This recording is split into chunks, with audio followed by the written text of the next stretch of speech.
le ministère de libération que Dieu a donné à Robert Atsushi. Après mon retour de l'une de mes voyages missionnaires, j'ai intercédé pour une âme de mon église, et j'ai vu un de ces démons lancer une flèche de paralysie spirituelle contre sa vie chrétienne. Dans mes prières à Jésus pour cette vie, un ange est descendu du ciel et a mené une guerre contre le diable. Ce démon a essayé de résister, mais l'ange l'a frappé avec son épée de feu et un liquide noir est sorti de ce démon. Blessé, il s'est retiré en laissant cette femme en paix. Les pasteurs d'aujourd'hui ne prient pas pour leurs troupeaux, j'intercède pour le faible mouton. Ceux qui sont forts iront au champ de bataille avec moi. Jésus m'a montré un réservoir rempli d'une substance jaune comme de l'huile. J'ai demandé, qu'est-ce que c'est ? Le Seigneur a dit, c'est le vaisseau d'onction qui est réservé à tous ceux qui sont sans huile dans leur lampe. Le voile est déchiré, ils ont accès à ma présence. Dites-leur de chercher cette huile. J'ai eu une autre vision avec des serpents démons. Ils avaient une grande langue aux deux extrémités. Leur but est d'utiliser les langues des chrétiens pour créer des divisions, des disputes, des calomnies, parler du mal de leur prochain, persécuter, parler des paroles profanes et immorales, des paroles sexuelles et des obscénités. Lorsque je suis allé visiter des églises dans d'autres pays, quand j'étais dans la mission en cette période pendant un mois, j'ai dit aux gens de prier et de ne pas s'arrêter, je leur ai demandé d'intercéder pour moi dans mes missions, et quand j'ai finalement retourné à l'église, je suis entré en prière, et j'ai eu la vision d'un jeune homme de mon église qui a participé aux prières de mon église, il priait chez lui tous les jours. Sa famille est composée de chrétiens d'une autre église qui ne suivent pas la sainte doctrine. La famille du jeune homme l'a pourchassé en le traitant de fou et de fanatique. Les démons ont insisté pour renverser le ministère de ce jeune homme en utilisant même ses parents.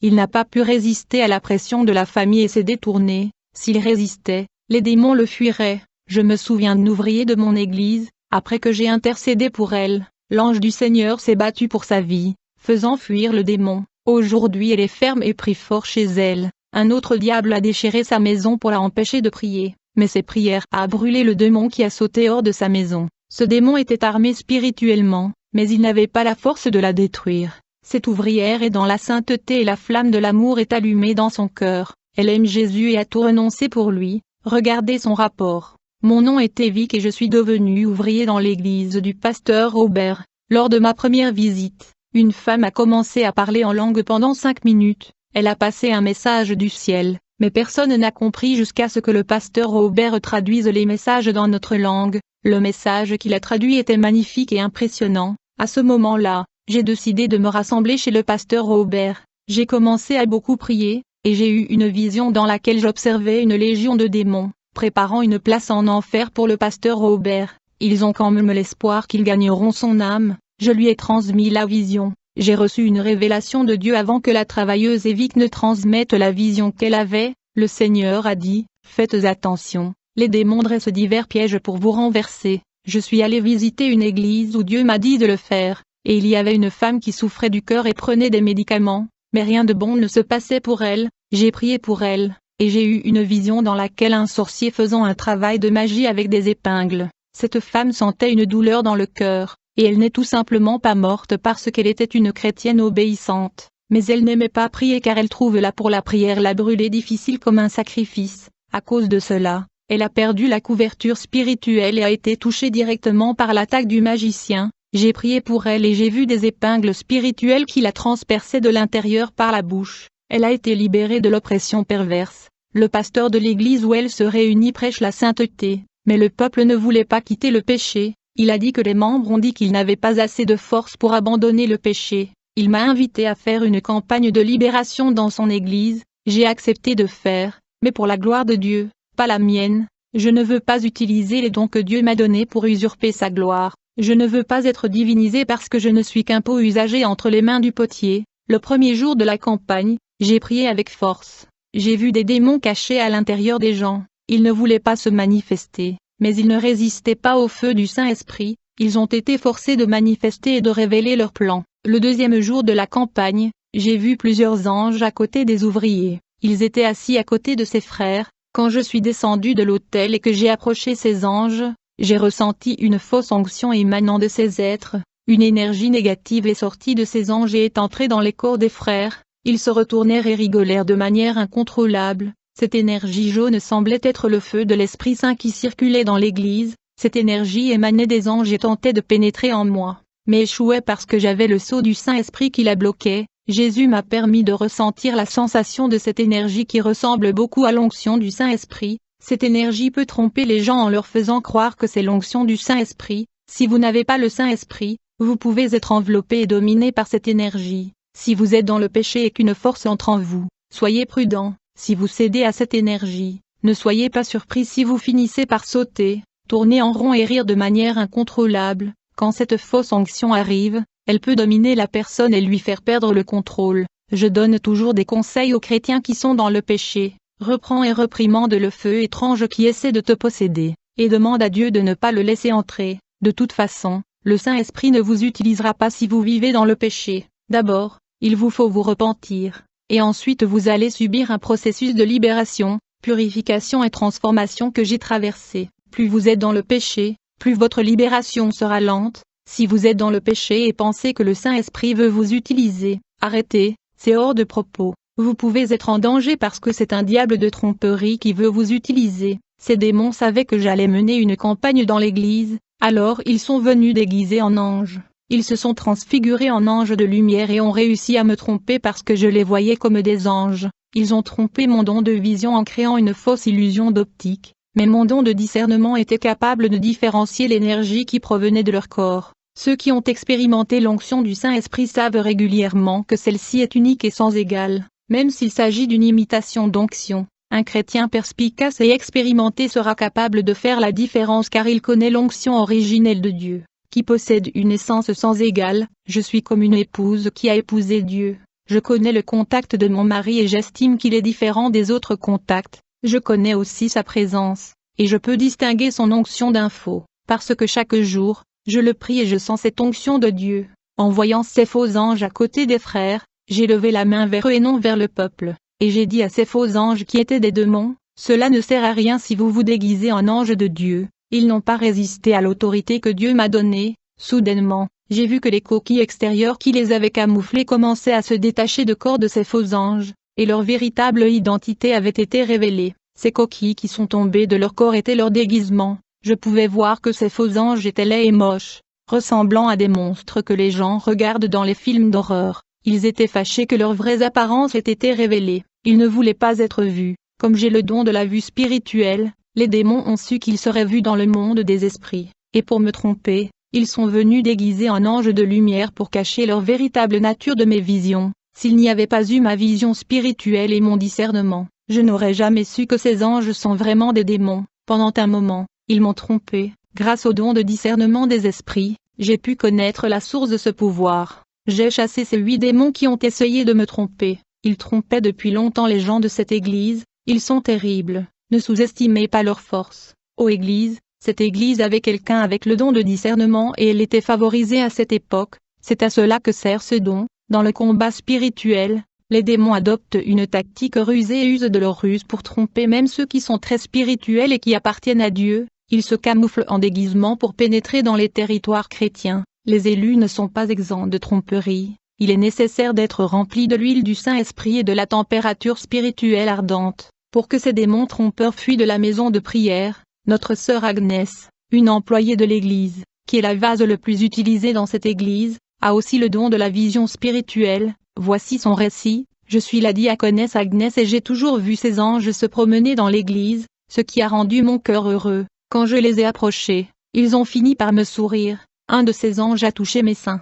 Je pensais qu'il était normal qu'un être saint agisse de la sorte, parce que je n'avais pas le don de discernement. J'ai été trompée, je ne pouvais pas sentir l'onction de ces anges, je n'ai rien senti. Tout était normal et même si je sentais leur présence, je ne pouvais pas distinguer la fausse onction de la vraie. Maintenant, je comprends qu'il est nécessaire d'avoir une sensibilité spirituelle pour savoir comment différencier l'origine de la source de l'onction. Le pasteur Robert m'a appris en pratique que le don de vision sans discernement ne libère personne de la tromperie. J'ai le don de la vision, je vois des anges et des démons, mais quand un mauvais esprit se déguise en ange, je ne peux pas distinguer le faux de la vérité parce que je n'ai pas le don du discernement de l'onction. Il faut avoir le don de discerner les esprits. Après avoir terminé la campagne, j'ai dit à l'homme de Dieu que l'Église devait maintenant beaucoup prier pour que ces démons ne l'aient pas trompé comme avant. Le pasteur m'a demandé: comment as-tu réussi à chasser ces démons déguisés en anges? Et pourtant j'ai aussi prié et ils ne sont pas partis. J'ai prié Dieu de me révéler pourquoi ce pasteur ne pouvait pas vaincre ces démons. J'ai eu une vision d'une balance. Cette balance était très lourde sur le côté gauche et sur le côté droit était presque en apesanteur. Sur le côté gauche, j'ai vu des viandes pourries et sur le côté droit, seulement une pierre dorée. Le Seigneur dit, dis-lui que ses iniquités pèsent lourdement sur mon équilibre, et que quand ses péchés seront plus lourds, mes mesures seront pénibles pour sa vie. La chair pourrie que tu as vue à l'échelle de gauche sont ses péchés, et la pierre dorée que tu as vue, c'est sa sainteté. La bonne échelle qui devrait être pleine de pierres dorées signifiant ma pureté. Vous n'avez vu qu'une pierre. Pour cette raison, je n'ai pas entendu ses prières. Il a perdu son autorité dans le monde spirituel et les démons n'ont pas peur de lui, et ne sont jamais partis par ses prières. J'ai transmis cette révélation au pasteur. Il a reconnu ses défauts et a déclaré qu'il était un fan de football, qu'il regardait beaucoup les matchs de football, et qu'il était toujours un fan. Il avoue qu'il joue en short, et se bat lorsqu'il joue à des jeux. Il a également dit qu'il parle beaucoup d'immoralité. Il s'est repenti et a prié Dieu pour le pardon et a dit qu'il renoncerait à tous ses péchés. Je suis allé prêcher la parole près de chez moi dans une église. Ce pasteur prêche la vérité, mais son église n'a pas obéi à la parole. Quand je suis entré dans son église, j'ai vu que les oreilles des frères avaient des cires de chewing-gum, les oreilles étaient fermées avec des cires noires. Jésus m'a révélé que les démons avaient fermé l'oreille parce que c'est une église qui aime louer, mais n'aime pas prier. Quoique ce pasteur ait prêché, la parole irait dans leur oreille gauche et sortirait par sa droite. J'ai prié, et ces cires ont fondu et sont tombées de leurs oreilles. Le pasteur a dit que pour la première fois, ils entendaient la parole qui sortait de sa bouche. Ils étaient attentifs à la prédication. J'ai dit au pasteur qu'ils avaient été mis en liberté lors de leur audition pour écouter et obéir. Ce berger marche dans la sainteté car le Seigneur m'a révélé sa vie. Le seul problème était qu'il n'a pas assez prié et il est resté spirituellement faible, et à cause de cela, un démon jeta un javelot d'infirmité dans son cœur, mais il ne m'a pas dit qu'il avait un problème dans son cœur, mais Jésus m'a révélé son problème. Quand je lui ai parlé de son problème, le berger a pleuré. J'ai prié pour lui et j'ai vu une aiguille sortir de sa poitrine. Jésus a dit, dis à mon serviteur qu'il ne mourra pas car j'ai ajouté 20 années de plus à sa vie. Et donc j'ai transmis les révélations au pasteur et je suis entré chez moi. Un évêque d'une église néo-pentecôtiste m'a invité à prêcher dans son église. J'ai accepté de prêcher dans son église. Quand je suis arrivé à l'église de l'évêque, elle m'a bien reçu, mais le Saint-Esprit m'a fait sentir mal.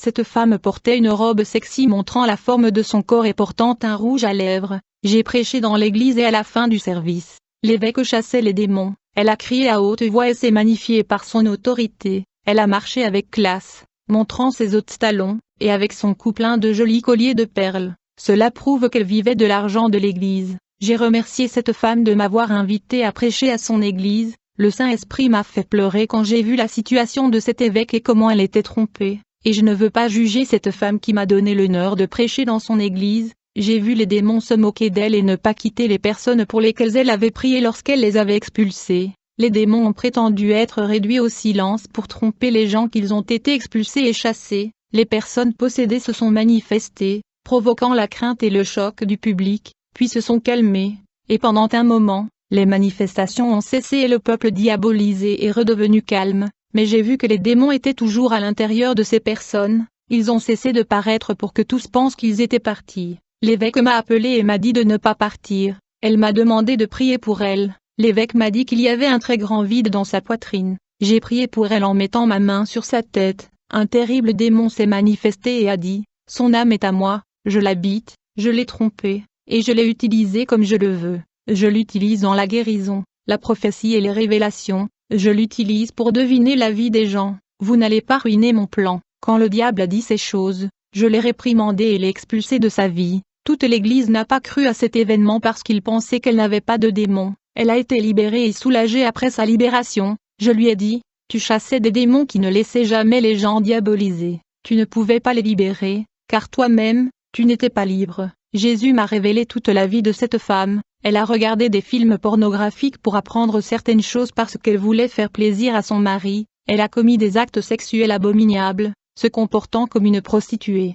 en respectant toutes les positions sexuelles pour lesquelles les femmes illicites étaient programmées. Je lui ai donné la révélation. L'évêque a avoué qu'elle avait fait tout cela et elle était désolée, elle a pleuré et a dit qu'elle ne pratiquerait plus ses péchés. Ensuite, j'ai prié pour les personnes pour lesquelles l'évêque avait prié, et j'ai chassé ces démons qui prétendaient être partis. L'évêque s'est rendu compte qu'elle n'avait jamais chassé ces démons et qu'elle avait été trompée. Je voyais dans ses yeux une échelle spirituelle qui aveuglait cette femme depuis 15 ans. Puis je suis entré spirituellement fatigué par la guerre. Mon corps est devenu fatigué. J'ai eu une vision avec les démons de froideur spirituelle mettant des obstacles et des barrières dans les églises saintes. Les pasteurs sérieux qui ouvrent des églises pour faire le travail de Dieu sont en difficulté. Ils ferment les églises parce que les démons ne permettent pas aux gens de s'y rassembler. Ils découragent les gens de ne pas se rassembler dans des églises de doctrine sérieuse, mais de laisser les gens aller dans des églises de prospérité. Les églises de la voie sont pleines mais celles du chemin étroit sont vides. Pourquoi cela est-il ainsi?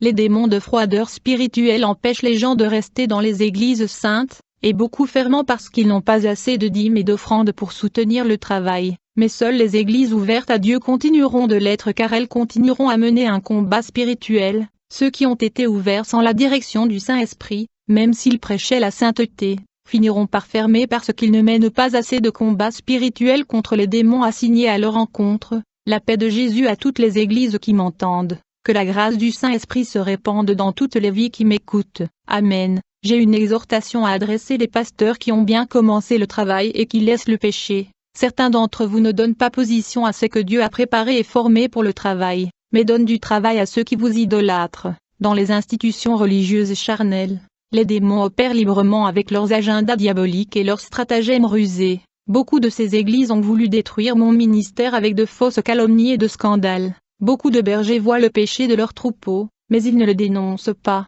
Ils omettent de parler du péché, de fermer les yeux et de prétendre qu'ils ne peuvent pas voir. Ils reçoivent les dîmes mais ne parlent pas de péché pour pouvoir avoir cet argent tous les mois. Si vous ignorez le péché, vous devenez des participants et des corrupteurs d'âme. Vous ne pouvez pas tromper Dieu. Les yeux du monde spirituel sont sur vous. Une légion de diables et d'anges surveille ce qui se passe. Le Saint-Esprit est partout sur la terre et voit tout. C'est omniprésent. Vous voulez tirer parti des brebis naïves et ignorantes du monde des esprits. Mais vous signez vous-même vos propres pertes.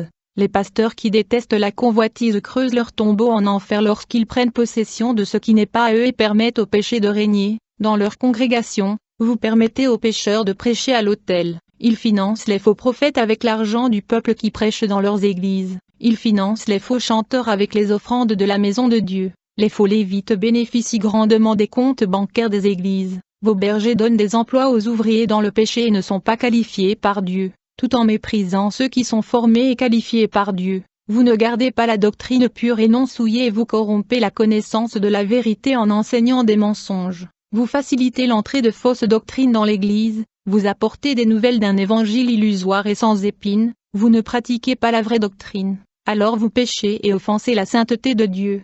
Vous avez été appelés à obéir à Dieu et à enseigner aux brebis la vraie doctrine. Combien d'entre vous font travailler les ouvriers pour vous, pas pour Dieu?